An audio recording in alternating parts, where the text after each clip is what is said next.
Well, good evening, everybody. It's good to be out here with you again tonight. We took the story about the rich man and Lazarus found in Luke 16. We made a message on it. It was about a certain rich man and a certain beggar.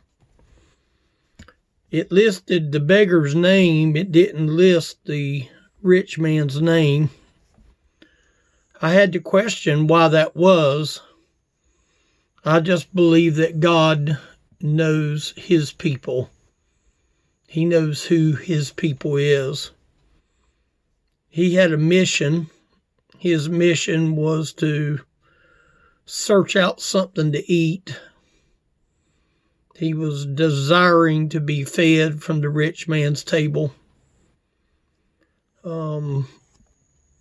Both men died. They had two different locations of where they went. But the rich man used his voice. That told me right there that the rich man had a conscience, a mind. He used his voice. They had a conversation back in 2. This rich man spoke to the Lord, and he heard Abraham speak back to him.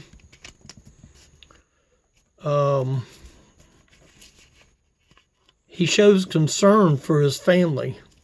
This rich man was concerned about where the fate of his family would go. And then God answers him back.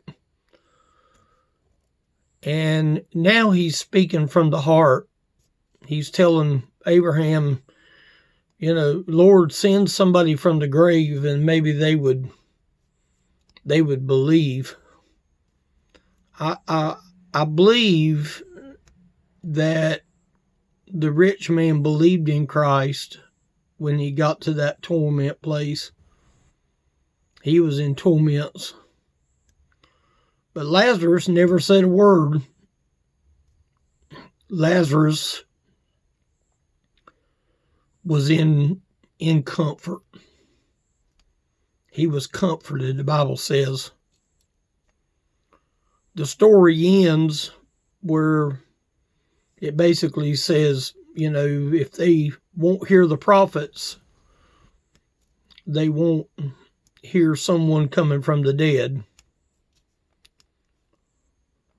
He spoke from torments. That means, again, he used his voice. The beggar was at peace. He had no problem. The beggar didn't see the rich man in torments. But the man in torments got to see over that great gulf, to see that man Lazarus. That's the reason the Bible stated that he wanted Lazarus, that beggar, the man of sores, the man that had the dog to come and lick his sores. He wanted Abraham just to let him come back and dip his finger in water and cool his tongue. He never asked Abraham to get out. He did ask for mercy, but he was asking for mercy for his family. He knew that he was caught. He was done. This beggar was unaware of the conversations that was going on. It's a lot like being in another room. He had no idea that Abraham and the rich man was conversating back in 2. And then the last verse proves that there is a heaven and a hell. Now, a lot of people don't want to admit that. But let me tell you how I ended the message. Again, Lazarus never said nothing. When he got into Abraham's bosom, he never had any comment. He was at complete peace. There wasn't no dog licking his sores then. He was in a perfect state of rest.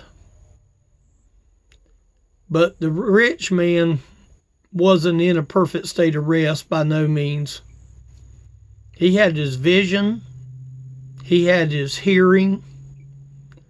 He had his speech that he could use to talk to Abraham.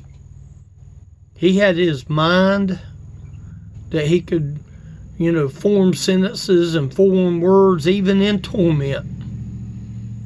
I think the saddest part of torment is knowing that there was a person that tried to help you and you turned down that person. And you know what? That's the most horrible thing I can think of, is somebody that comes to warn and then you turn them down.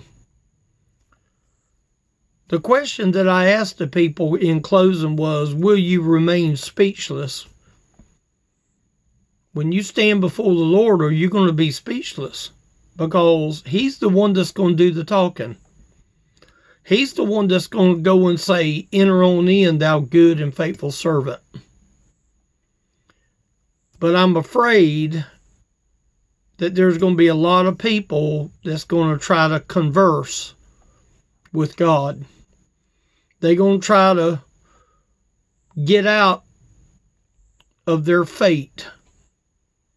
It's a lot like going to a state trooper. None of us want to get a ticket. But if as soon as you run off at the mouth at that trooper, all he's going to do is get mad and give you another ticket. If you have the attitude that, yes, I was wrong, and yes, I deserve the ticket, then maybe, just maybe, you might get out of paying a fine. But why wait to converse with God at that time? Why not converse with God now? Take the time to converse with him now. Don't wait and try to converse with him when he's going to tell you, I never knew you. He knows his people. He knows who calls on the name of the Lord. If you happen to be listening to this little short video, don't wait to converse with God when you stand before him. He's heard every excuse imaginable. I just wanted to come out and bring these words of comfort to you tonight. I hope that maybe you get something from it. Thank y'all for listening.